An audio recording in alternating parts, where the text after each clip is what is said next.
Ángulo con Ruth del Salto. Hola, el gobierno de Trump busca neutralizar a los carteles y fortalecer su presencia en el Mar Caribe. Maduro respondió con el despliegue de 4.5 millones de milicianos en todo el país.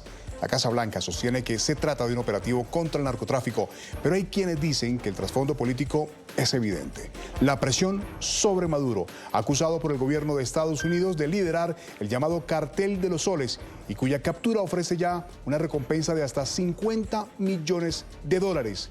En medio de esta alta tensión, la presidenta de México, Claudia Sheinbaum, ha hecho un llamado a respetar el principio de no intervención.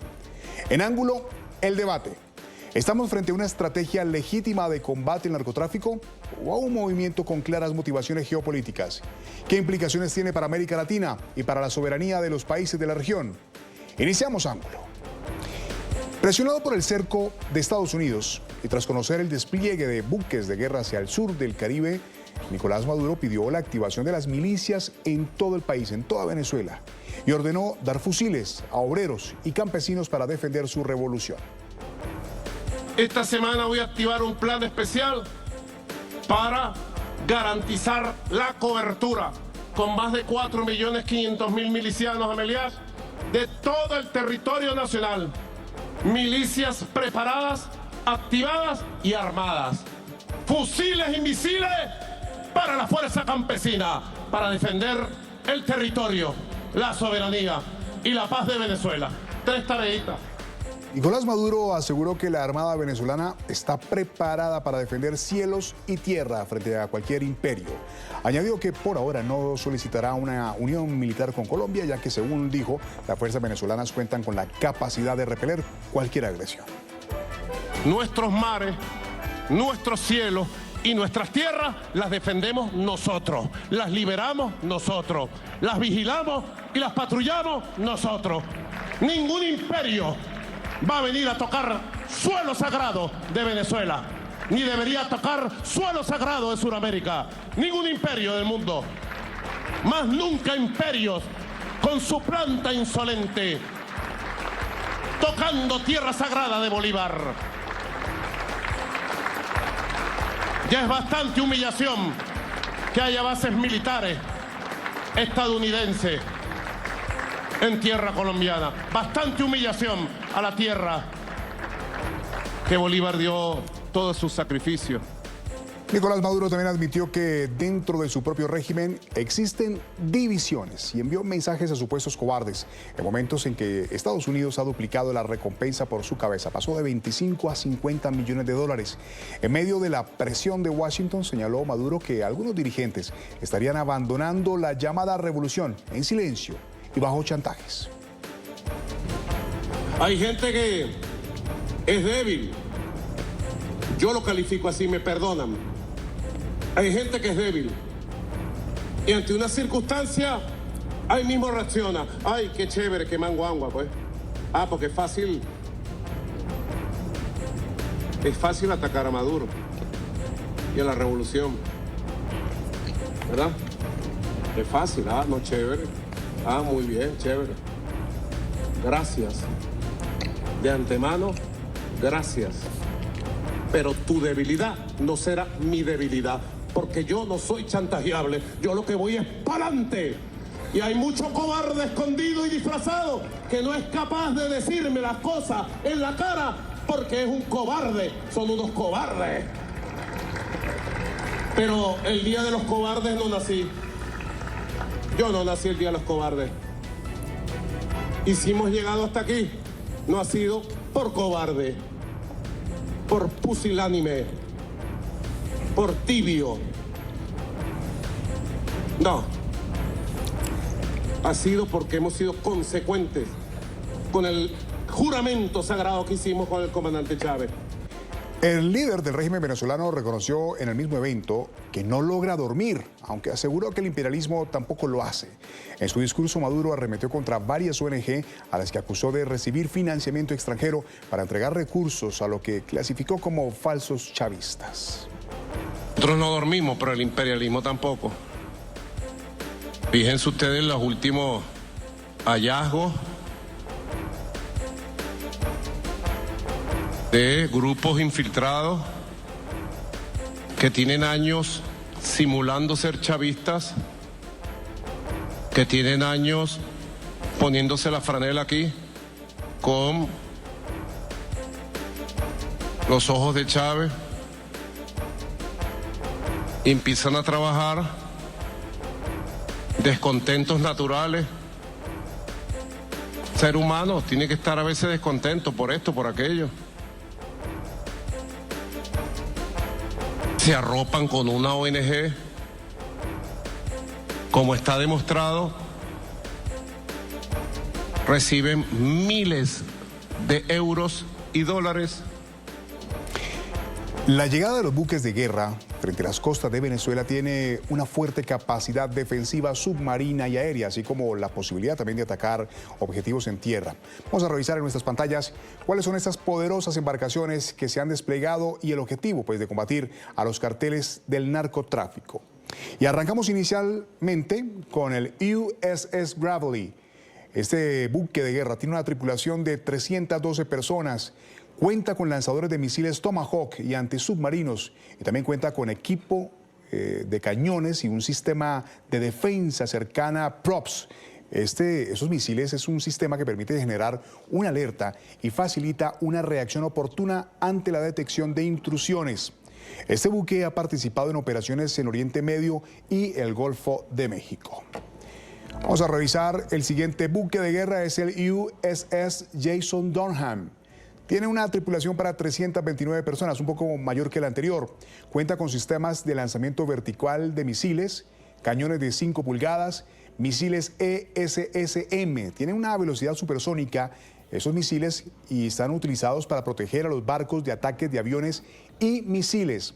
También cuenta con torpedos MK-46 o Mark 46. Está diseñado para atacar a los más modernos submarinos en el servicio en el mundo, y cuenta también con un sistema de combate Lockheed Martin, conocidos por su capacidad de defensa aérea y antimisiles. Y en este grupo también contamos con otro buque de guerra, el USS Samson. Cuenta con una tripulación compuesta por 380 personas, el mayor de los tres. Transporta un sistema de lanzamiento vertical de misiles MK-41 o Mark 41 que proporciona una capacidad de lanzamiento de fuego rápido contra amenazas hostiles. También puede lanzar misiles tipo RIM, que son misiles guiados de interceptación aérea. También cuenta con misiles Tomahawk, que son misiles de crucero de largo alcance subsónico con capacidad para todo tiempo, es decir, en cualquier circunstancia meteorológica puede ser lanzado. Y finalmente los misiles ASROC, que es un misil antisubmarino. Se trata, como lo vemos, de buques de guerra de la más alta tecnología. Cuentan además con un sistema de combate Aegis con radar multifunción avanzado para repeler cualquier amenaza aérea, marítima o submarina. Sus capacidades le permiten una defensa antimisiles balísticos. El sistema Aegis utiliza potentes radares y computadores para rastrear y guiar misiles para destruir blancos enemigos. Al menos 100 buques de guerra en el mundo cuentan con este sistema, reconocido como un escudo protector.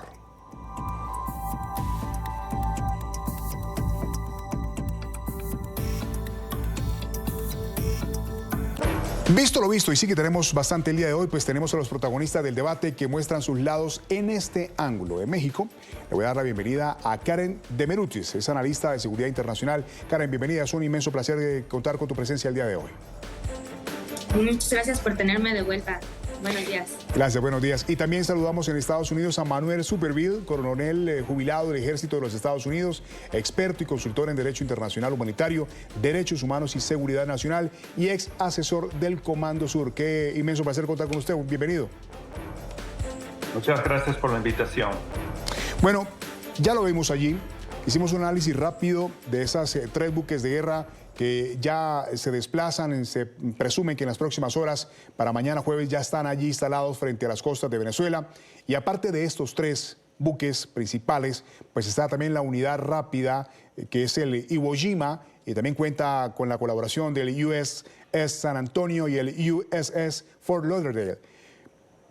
Pues lo que vemos aquí es una ofensiva total Nadie moviliza esta cantidad de recursos, nadie moviliza estos aparatos y estos 4.500 y tantos de hombres para simplemente mostrar los dientes.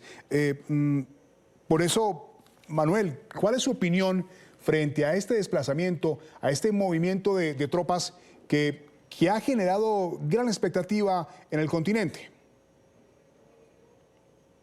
Yo creo que esto, como usted dice, que normalmente uno no usa, no pone en riesgo o en operación tantas fuerzas poderosas solamente para mostrar los dientes, pero en este caso, el mostrar los dientes puede ser que sea lo principal por parte del gobierno americano hacia el público de los Estados Unidos. En otras palabras, que la audiencia es más el pueblo norteamericano que el resto del mundo o Venezuela.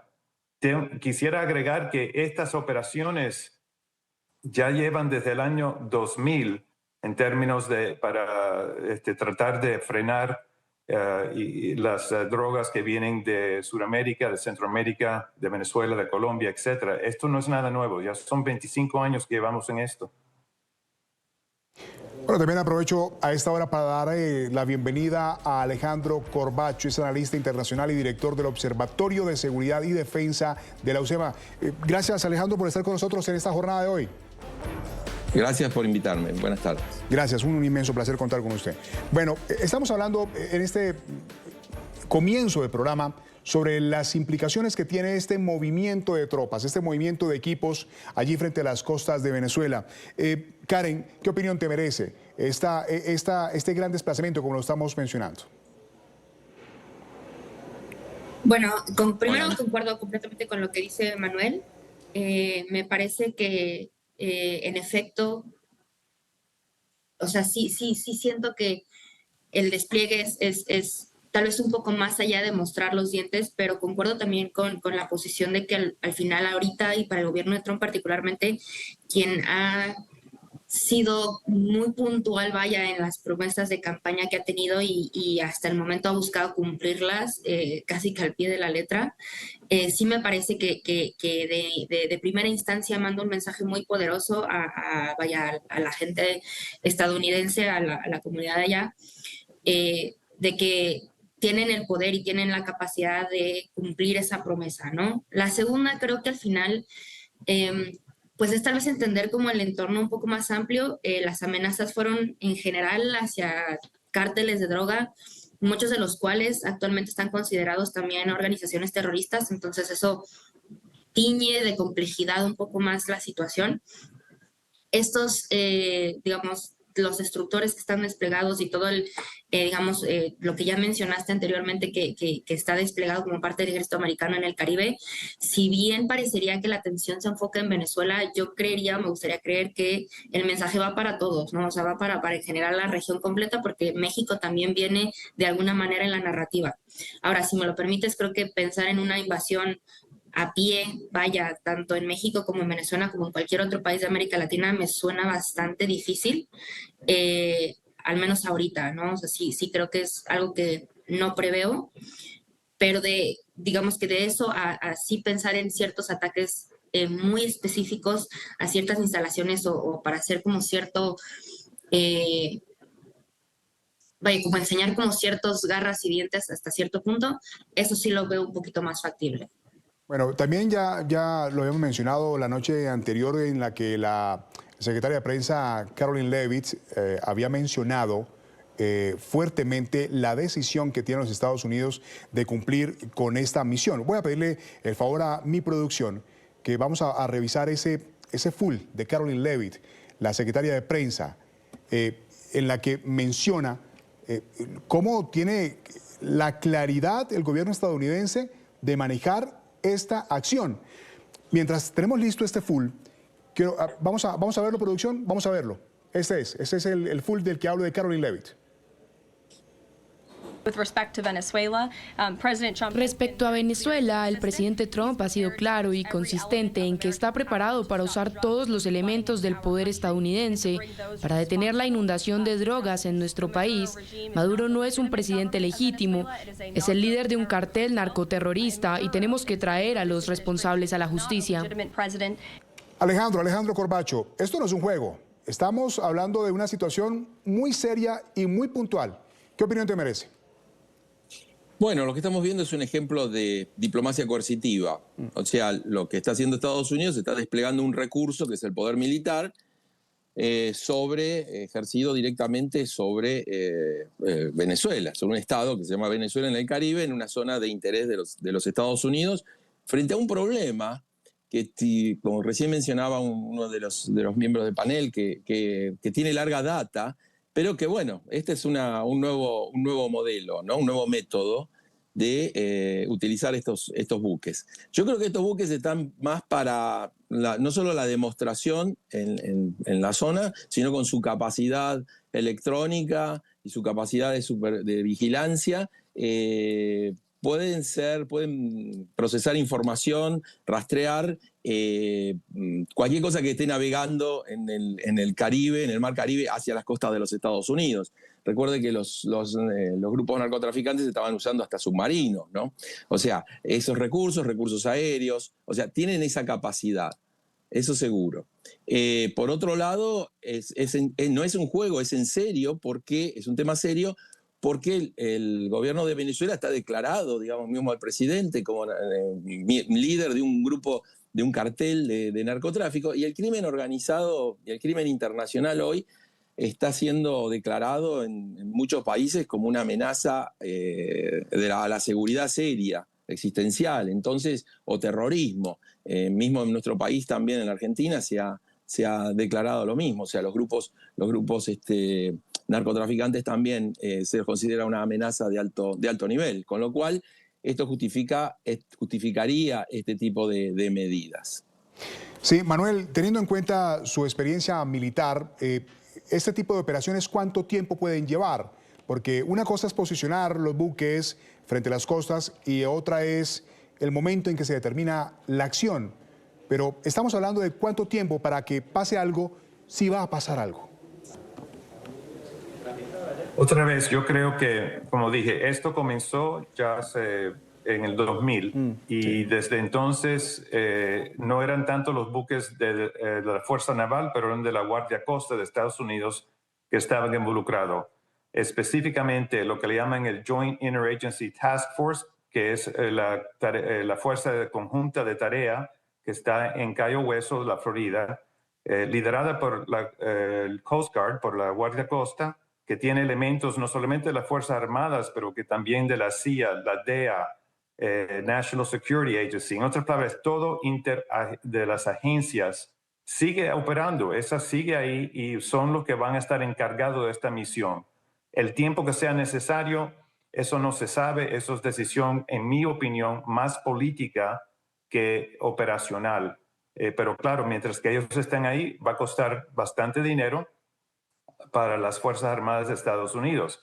Pero por otra parte, también tenemos que tener en cuenta que la movilización de lo que sea, 3 millones, 4 millones, lo que sea, de las milicias venezolanas, les va a costar al pueblo venezolano enormemente en términos del gasto de la logística, el poco dinero que tienen, sacar personas que están trabajando en otros empleos, a ponerlos ahí a defender algo que yo dudo que va a haber una invasión, como dijo Karen, una invasión con soldados o con Marines, infantería marina. Eso seriamente dudo que va a ocurrir. Así que esto también le va a costar bastante a la economía de Venezuela. Manuel, pero ¿por qué esa situación hoy en día, si se tenía información de cómo ha estado operando el narcoestado, de cómo han estado a través del cartel de los soles, pues traficando drogas en los Estados Unidos, ¿por qué el momento es ahora? ¿Por qué no fue antes?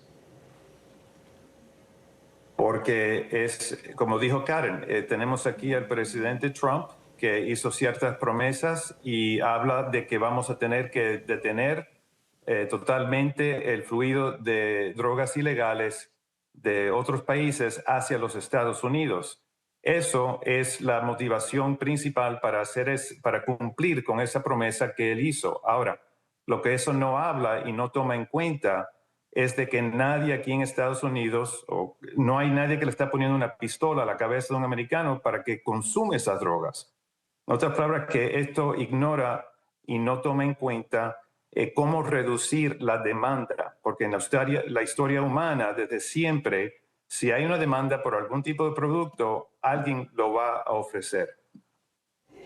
Sí, Karen, ¿qué implicaciones ves a primera vista sobre lo que puede resultar de esta operación? Las implicaciones para América Latina. Tú ya estabas diciéndolo en tu primera intervención sobre cómo México también está muy al tanto de lo que está pasando, pero ¿cómo crees que esto genere una reacción en cadena en el resto del continente? Creo que definitivamente va a levantar las alertas en América Latina. Recordemos que América Latina no tiene un pasado tan amistoso con Estados Unidos en ese sentido. Podemos pensar en la Panamá de Noriega, por ejemplo. Podemos pensar en varios ejemplos en donde no necesariamente ha sido amistosa la intervención de Estados Unidos en los países latinoamericanos. Entonces creo que sí, definitivamente va a levantar las alertas, pero creo que muchos de los países se están esforzando por, de alguna manera, tener un diálogo y una cooperación con el gobierno de Estados Unidos para disuadirlo de hacer algo más allá de, ¿no? Incluso lo pensaría también desde el lado de Venezuela, ¿no? Al menos podemos asumir que hay un grado de cooperación o de conversación con el gobierno estadounidense. Seguramente recordarán, hace no mucho hubo un intercambio de prisioneros entre El Salvador y Venezuela, en donde también Estados Unidos estuvo involucrado en la negociación, porque algunos de los prisioneros intercambiados venezolanos, porque estaban en Venezuela hacia El Salvador y hacia Estados Unidos, eran precisamente americanos. Entonces, creo que de alguna manera podemos asumir que no se ha roto del todo la comunicación entre entre Venezuela y Estados Unidos, pero creo que definitivamente está forzando a todo el continente a adaptarse al estilo de negociación, si es que se le puede llamar así, de Trump con el resto del mundo y particularmente con América Latina, en una manera de disuadirlo de hacer algo más. Pero creo que también todos están muy conscientes de que al final es mucho más una posición política, como bien lo mencionaba Manuel hace rato. Es más político que realmente como accionable todo lo que está pasando.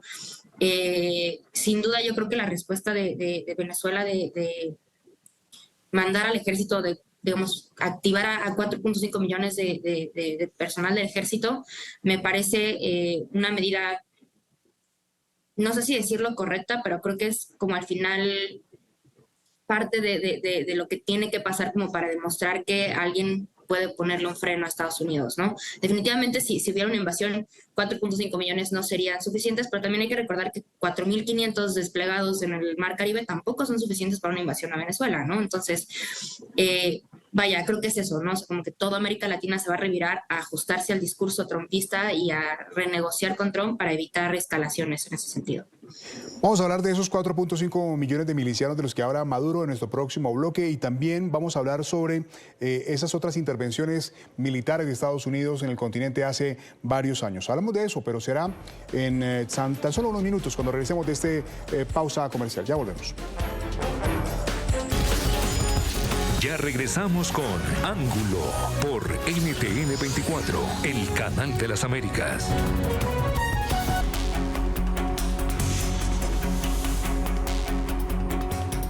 Esta semana voy a activar un plan especial para garantizar la cobertura con más de 4.500.000 milicianos, Amelias, de todo el territorio nacional.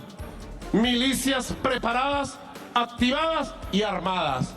Fusiles y misiles para la fuerza campesina, para defender el territorio, la soberanía y la paz de Venezuela. 3 tareitas. Bueno, ahí lo teníamos a Nicolás Maduro, el líder del régimen de Venezuela, hablando de esa activación de 4.5 millones de milicianos, personas que no tienen el entrenamiento militar suficiente, personas que tal vez no tienen las capacidades o las instrucciones suficientes para manejar armas. Suena un poco ridículo, voy a permitirme esa palabra, Alejandro, para hablar de la forma en la que Maduro quiere también mostrar fuerza y mostrar poder. 4.500 hombres, bien lo decía Karen hace un rato, no serían suficientes para una invasión, pero 4.5 millones de milicianos, personas sin experiencia, pues tampoco lo sería. Alejandro, ¿qué opinas? Bueno, yo creo que en principio toda operación, todo movimiento de fuerzas militares por parte de un Estado es un hecho político, ¿no? Además de ser una respuesta militar. Así que esto es un acto político de demostración de esto que estaba yo comentando, de una diplomacia coercitiva, para enviar un mensaje. 4.500 hombres no sirven para una invasión, pero sí sirven para una incursión, si fuera necesario. Sí sirven para proteger algún área pequeña, si hay que sacar a alguien o rescatar, ese tipo de operaciones sirven. Por otro lado, 4,5 millones es un número, pero eso le sirve al régimen también, que responde a las amenazas dentro de lo que es la retórica y donde lo que es la historia latinoamericana, de la lucha contra el imperialismo yanqui que viene por nosotros, digamos, y en Centroamérica esto fue real. Es parte de movilizar y mantener movilizada a la población. Obviamente ningún Estado se puede quedar tranquilo si otro Estado lo acusa de narcoestado y moviliza una fuerza naval enfrente, pero no es una fuerza naval que, como ya se dicen, que va a realizar una operación de desembarco, pero sí son elementos que cuidan, que sirven, de algún modo, parte del mensaje. Esto no es solo un problema del narcotráfico, esto es quiénes son los amigos de Venezuela en una región que es central para los Estados Unidos, que hoy el Golfo de México se llama Golfo de América. Entonces, la idea también es nuestra área de interés, nuestro patio trasero, y los lazos que tiene en este momento Venezuela con Irán, que mantiene con China y que mantiene con Rusia, son un dato que habría que tener en cuenta también dentro del mensaje, del paquete del mensaje. Y este hecho ocurre ahora porque, bueno, los estados tienen capacidad de atender distintos temas. Hasta la semana pasada estábamos atendiendo Ucrania, ahora atendemos este otro tema que más o menos se va manteniendo. Pero esta decisión y esto salta ahora a las noticias con fuerza, porque, bueno, también es otra noticia que saca si lo vemos de la perspectiva informativa, saca de la primera plana los problemas o el no éxito de la cumbre de Alaska. Sí, en esta situación, ¿qué papel cumplirían los hombres del ejército de Venezuela? Porque la presión para Maduro es inmensa, no solamente por el tema de la recompensa, no solamente por la forma en que se ha señalado como el líder de esta organización criminal. Manuel, ¿cómo sería el papel que tendrían que representar estos hombres del ejército venezolano que están allí también esperando qué pasa? ¿Cómo se resuelve esa situación? Bueno, como ya hemos hablado aquí, yo creo que los tres, Alejandro y Karen, yo estamos de acuerdo que por una parte Trump está haciendo esto por razones para consumo político interno a los Estados Unidos, que quisiera mencionar que su base, la base que lo apoya a él, que un 30 y pico % que lo apoyan sí o sí, están muy en contra de cualquier tipo de conflicto armado fuera en el mundo.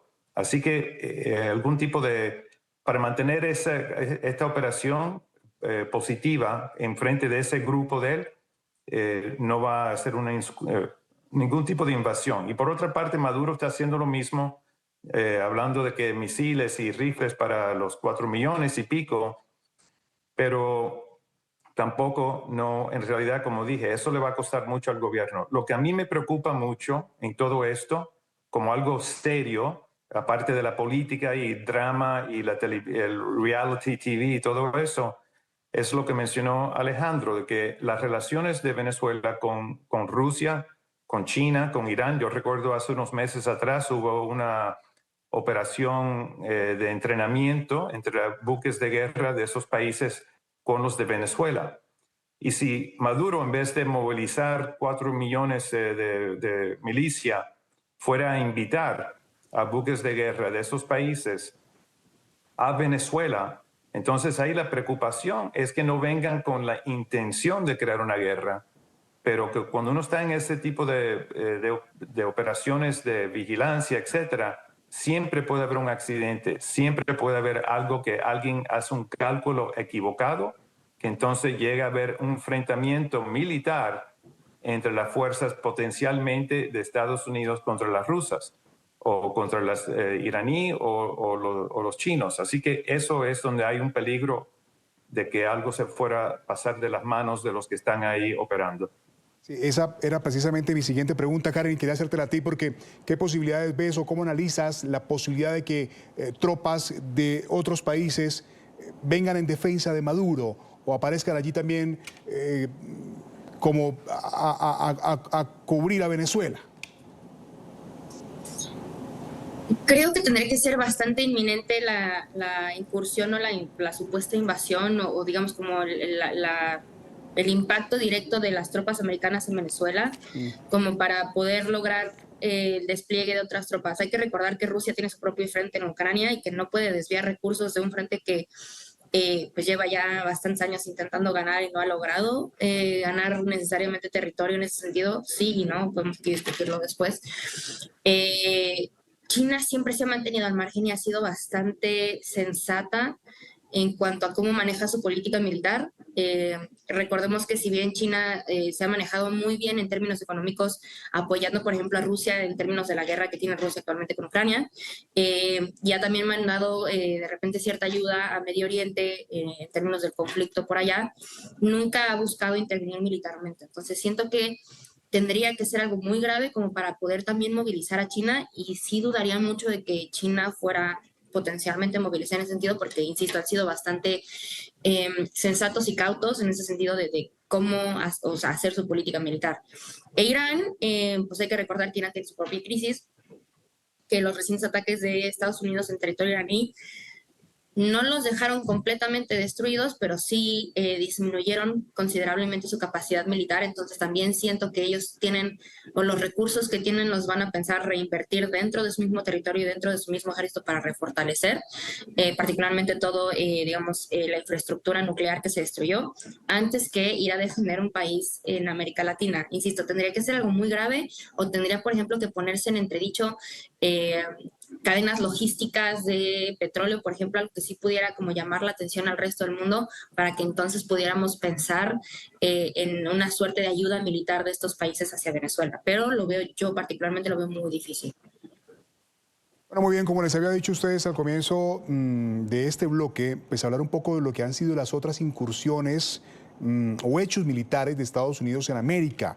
Tenemos que remontarnos hasta 1983 en la isla de Granada con la operación Urgent Fury para derrocar entonces al gobierno militar de Hudson Austin.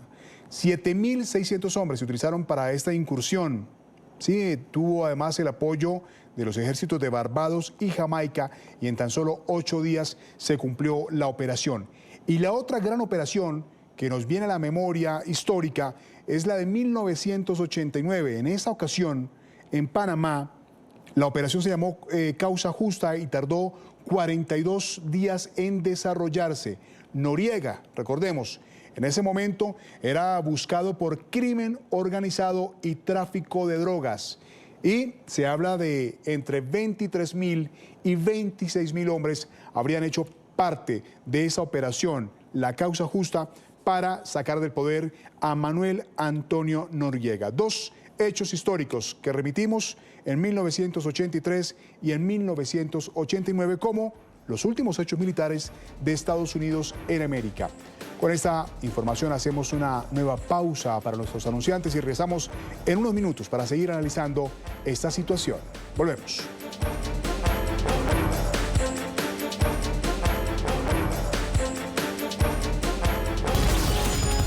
Ya regresamos con Ángulo por NTN 24, el canal de las Américas.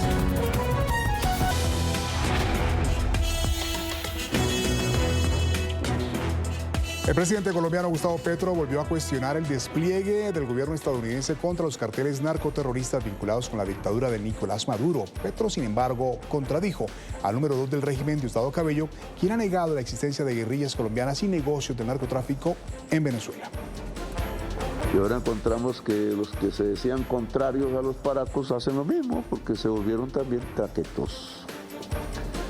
Y Diosdado dice que en Venezuela no están, sí están. Yo lo que he hecho es invitarlos, es a sacarlos, coordinando. Los gringos están en la olla si piensan que invadiendo Venezuela resuelven su problema. Meten a Venezuela en el caso de Siria, solo que con el problema que se arrastran a Colombia lo mismo. El fiscal jefe de la Corte Penal Internacional, Karim Khan, también se apartó oficialmente de la investigación por crímenes de lesa humanidad en Venezuela en medio de un conflicto de intereses. 5 jueces de apelaciones de la CPI habían solicitado a Khan a principios de agosto que en un plazo de 3 semanas se separara del caso, al considerar que existían motivos razonables para dudar de su imparcialidad, dado que su cuñada ha sido contratada para el equipo legal del régimen de Nicolás Maduro. La Oficina de Defensa de las Víctimas de la Corte ha urgido al fiscal a actuar con celeridad en la investigación admitida en junio de 2023 sobre los crímenes de lesa humanidad cometidos por el régimen.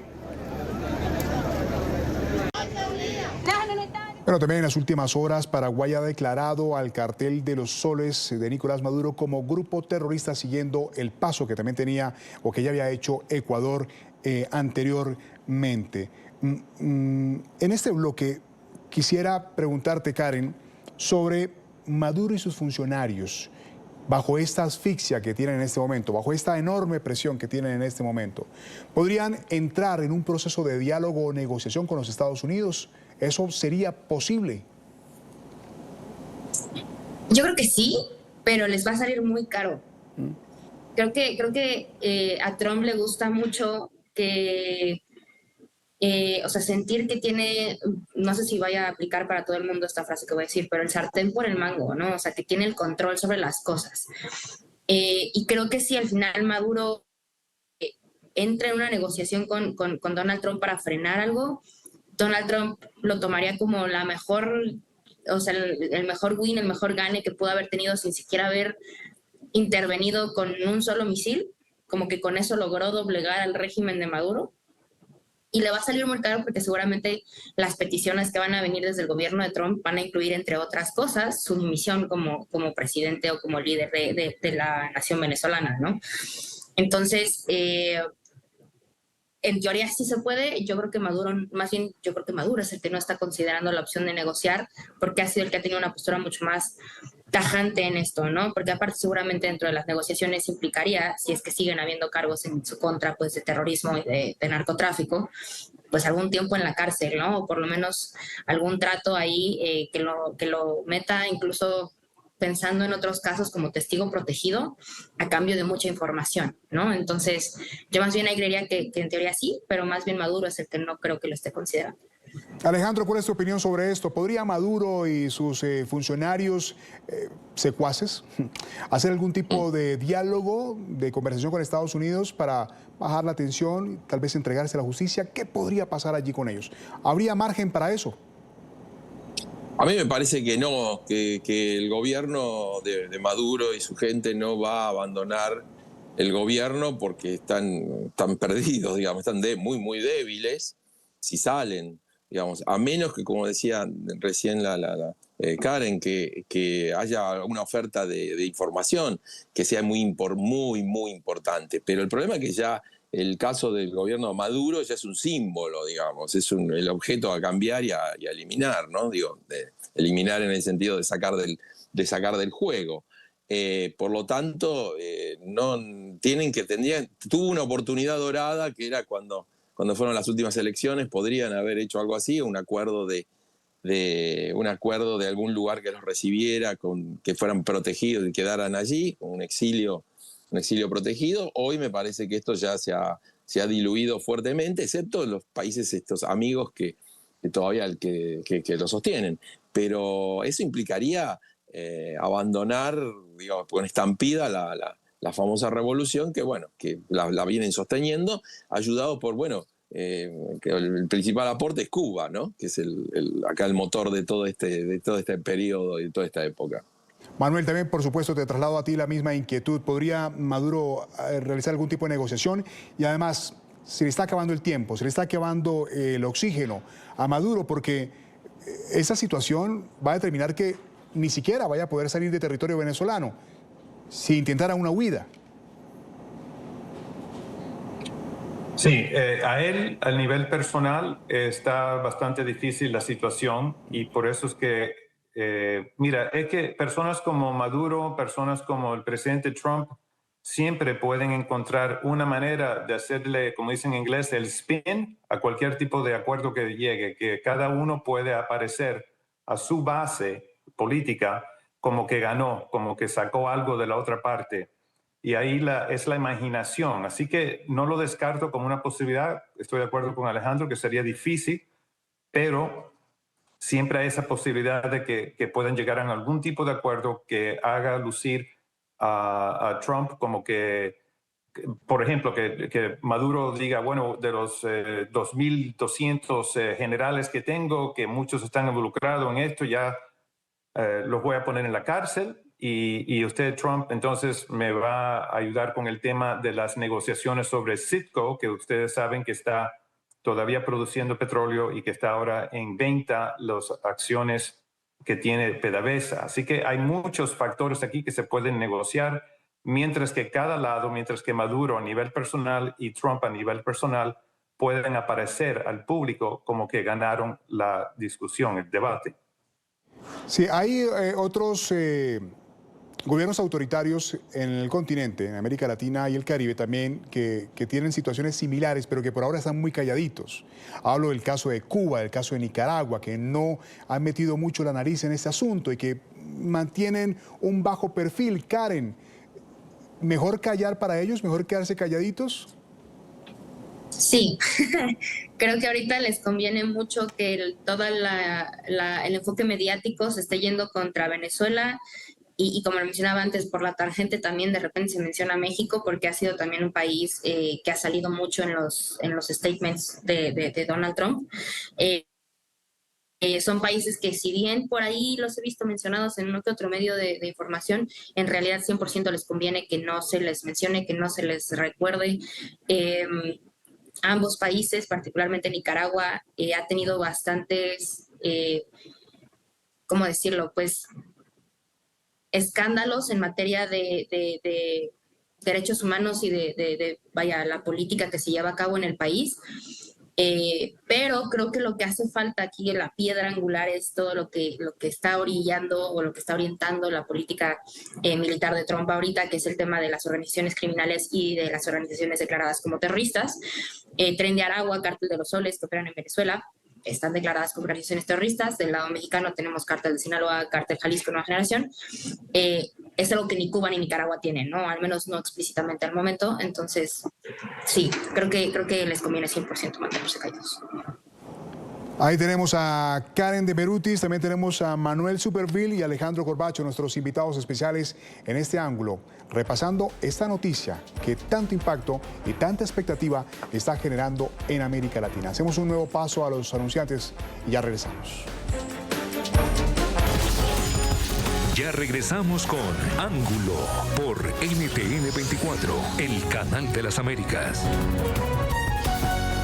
Agradezco a mis protagonistas en la jornada de hoy en este ángulo, a Karen de Berrutis, analista de seguridad internacional. Gracias, Karen.